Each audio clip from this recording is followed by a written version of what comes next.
Kwenye line tayari tunaye Advocate Edson Kilatu ambaye atatufafanulia kuhusiana na kesi maarufu kwa hivi sasa inayomkabili mfanyabiashara Jennifer Jovin maarufu kama Niffer kuhusiana na kesi ya uhaini. Advocate, habari za wakati huu?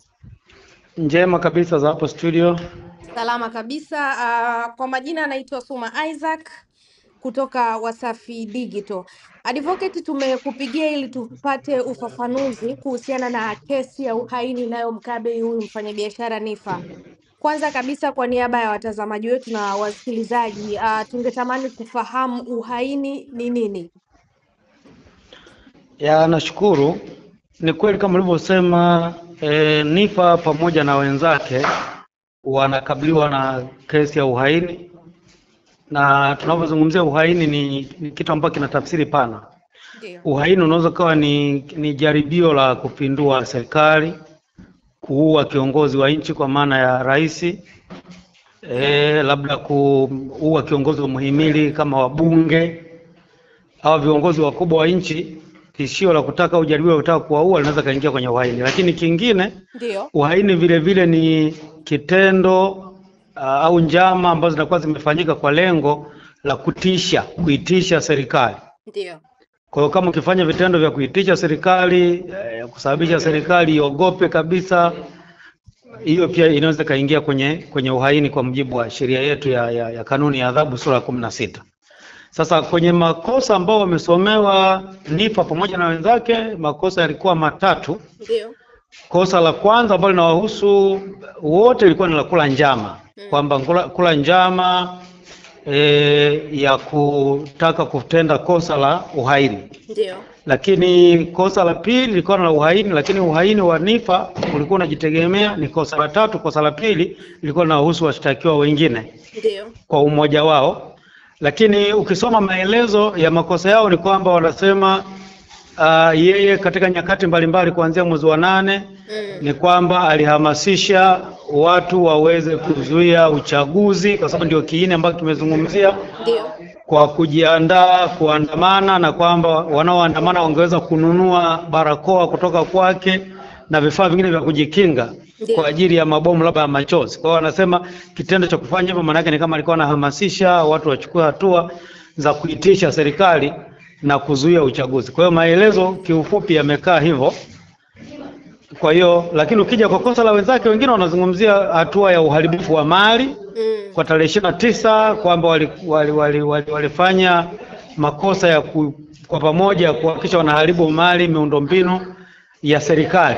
Ndio. Of course wakati kesi imeanza kusikiliza ilitokea ubishani ya mapungufu ya hati ya mashtaka, kwamba upande wa timu yetu watetezi wa washtakiwa tulileta hoja kwamba tunadhani au tunaona ile hati ya mashtaka ina mapungufu, kwa sababu kwanza hahitaji moja kwa moja hizo mali ni mali za nchi gani, kwa sababu ile uhaini lazima wataje kwamba ni mali za nchi ya Tanzania.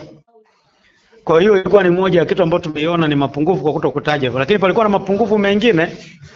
Kwenye hati ya mashtaka kuna washtakiwa kama 5 ambao taarifa zao za muhimu zilikuwa hazijawekwa kwenye hati ya mashtaka. Taarifa kama utaifa wao, kama ni wa Tanzania au si wa Tanzania, kabila, hiyo vitu vyote havikuwepo, pamoja na umri wao. Lakini mheshimiwa hakimu baadaye akatoa maamuzi kwamba kwa swala la umri alivyowauliza, kwa sababu wote wamejibu wameona ni watu wazima, lakini swala la utaifa mpaka tunapotoka mahakama mheshimiwa hakuweza kutoa position kwamba je, kitendo cha kutokutaja taifa lao kama ni wa Tanzania au si wa Tanzania, je, kinaathiri vipi hiyo shauri. Sasa hizo ni hoja ambazo mahakama imeziacha mpaka siku ya Jumatatu. Ndio. Itakwenda kuzifanyia maamuzi. Kwa hiyo nafikiri tutapata maamuzi, kwa sababu upande wa serikali uliomba upate muda kwa ajili ya kuzijibu hizo hoja. Kwa hiyo naamini watajibu, tutajua ni nini ambacho kinaendelea. Lakini hoja nyingine ambayo ilibishiwa pia, tuliona kwa namna yale mashtaka yalivyo hayatoshelezi kwa uhaini. Kwa kuna hoja tulikuwa zimetoa pale. Kwa mfano kosa kama la kula njama, hatuoni kwamba hilo ni kosa ambalo litakuwa liunganishwa kwenye shauri hilo, na by the way lile lipo kwenye mamlaka ya mahakama za chini, sio la mahakama kuu. Kwa hiyo haliwezi kaingia kwenye mahakama ambayo ni mahakama kabidhi au committal court. Kwa hizo hoja zote zilitolewa leo. Kwa hiyo naamini siku ya Jumatatu sasa upande wa serikali watamaliza kujibu hiyo hoja na maamuzi sasa yatatoka kuhusiana na hiyo. Kwa kifupi ndio hivyo. Wakili, umezungumzia kuhusiana na Niffer, anashtakiwa pamoja na wengine 21 ndio kwa makosa tofauti, lakini kiini cha kosa kubwa hasa ni uhaini.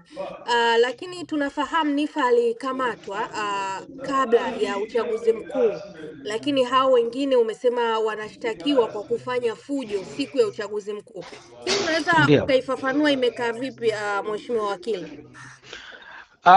Ni kwamba kwa mujibu wa hati wa mashtaka wanasema siku ya uchaguzi washtakiwa wengine ni kwamba walijiorganize na kuhakikisha wakaenda kuharibu miundombinu ya serikali ambayo hati ya mashtaka haikufanua ni serikali ya nchi gani. Ndio maana tumetoa pingamizi kwamba sheria inataka kutaja ni serikali ipi, kwa sababu je, pengine ni serikali ya Kenya na Watanzania hawana allegiance kwenye serikali ya Kenya, wao wanatakiwa kutii serikali ya Tanzania. Kwa usipotaja ni za serikali gani, hiyo si tuliona ni mapungufu. Kwa hiyo kikubwa wametaja miundombinu kwa ujumla wake, ingaje pia hawakuwa specific labda kutaja ni miundombinu ya aina ipi, hawakutaja miundombinu ya maeneo gani au ni ya nchi nzima ya wapi.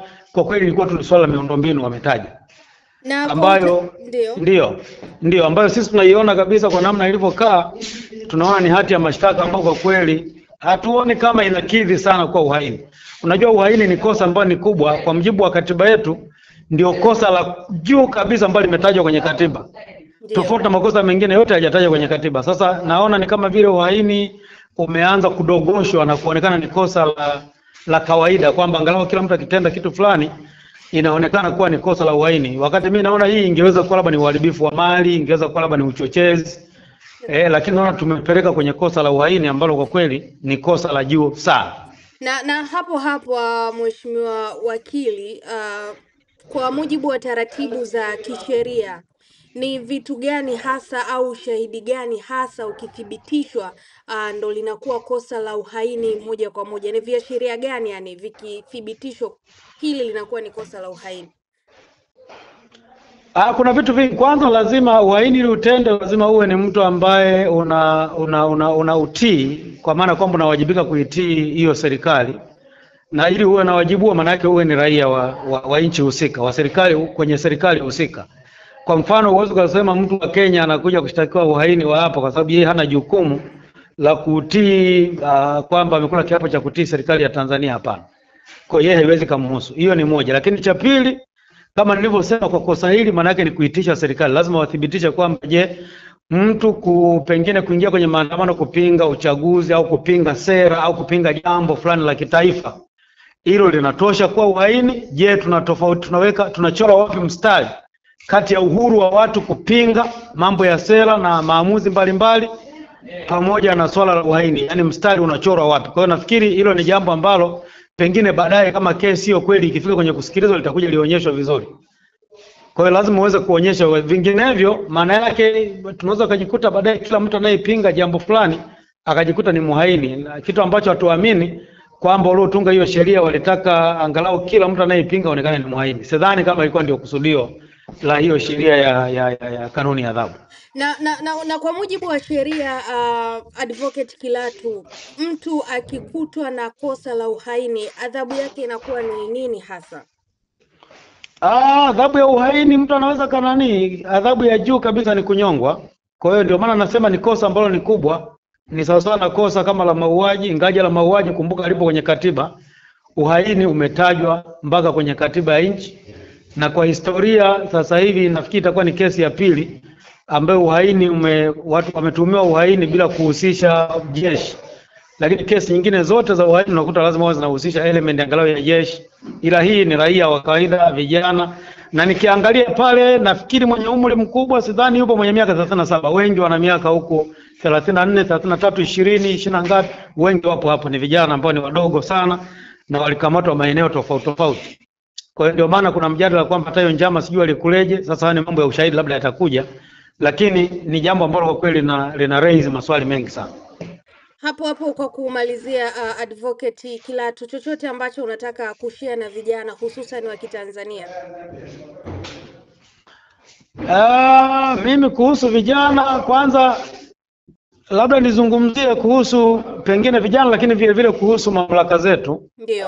Kwamba nafikiri tujitafakari kuhusiana na swala la uhaini. Unajua sasa hivi kama kila mtu akiwa anaingia kwenye uhaini, tutatengeneza taifa ambalo pengine hata watu kutumia haki zao zingine za kikatiba, uhuru wa kuhoji, haki ya kuandamana kwa mfano, ambayo ni haki ya kikatiba, tutajikuta hizi haki zote baadaye zitapoteza maana, kwa sababu itakuwa karibu kila kosa linaingia kwenye uhaini, jambo ambalo kwa kweli ni sio zuri. Lakini kingine ni kwamba ukiwazoesha watu kuwachaji makosa makubwa makubwa, baadaye kosa la uhaini litazoeleka.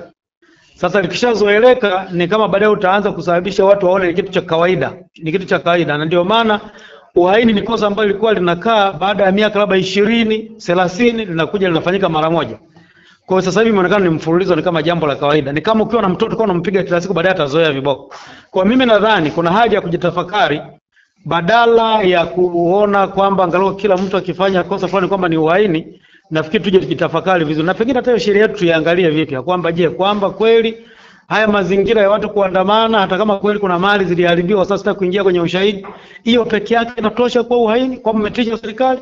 Kwa mimi nafikiri kuna mambo ya kuendelea kuangalia. Lakini kingine, kuna hoja ambayo ilijitokeza na ambayo kwa kweli pale imeonyeshwa, vijana wengi walipigwa sana, na in fact wote wamesema walipigwa, lakini kuna wengine akiwapo binti moja ambaye mpaka ibidi atoe nguo yake akaionyesha, amuonyeshe hakimu pale, na watu mahakamani wameshuhudia jinsi mijeredi ilivyochora mwili mzima mgongoni. Sasa wengine hawajaonyesha, na wengine hata alama zinaonekana kwa nje. Sasa nafikiri ni mambo ya kuendelea kutafakari kwa pamoja kama taifa. Jeshi la polisi, wadau wa haki za binadamu, tuna commission ya haki za binadamu na utawala bora. Nafikiri ndio mambo ya kuendelea kuangalia, kwa sababu kama tukiacha haya kwamba haki za watu zikawa zipo kwenye rehani kiasi hicho, hatujengi taifa ambalo kwa kweli tunataka kulijenga kama Tanzania. Tanzania tunahitaji kujenga taifa ambalo litaheshimu utawala wa sheria, haki za binadamu lazima ziheshimike, na mtu kama ametenda kosa anatakiwa kamatwe, afikishwe bila kutwezwa utu wake mahakamani. Sababu mahakama ndio chombo chenye mamlaka ya mwisho kwa mujibu wa ibara yetu ya 107A kubwa ya kutoa haki katika nchi ya Tanzania. Sidhani kama kuna mtu anaruhusiwa aweza kumpiga mtu, kufanya nini na kukaa nao kwa muda mrefu, watu wamekaa bila kufikishwa kwenye mahakama. Nadhani haya ni mambo ambayo kwa kweli hayana afya. Kwa mfano, katika kesi ya pili pia ambayo imeletwa leo, washtakiwa 76, 75 waliletwa, mmoja hakufikishwa mahakamani na hajatolewa maelezo kwamba kwa nini hajaletwa. Sasa kwenye hali ambayo watu wengi wanasema wamepigwa, kuto kuletwa kwake inaleta mjadala mwingi, hasa tukiangalia matukio ambayo pengine yalikuwa yakijitokeza siku za karibuni. Kuna watu ambao wamefia kwenye vituo vya polisi.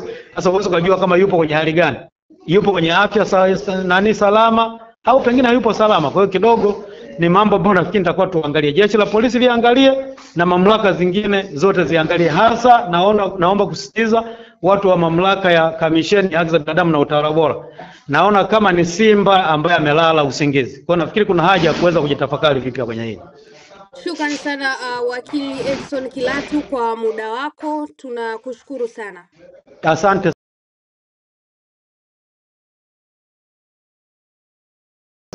sana.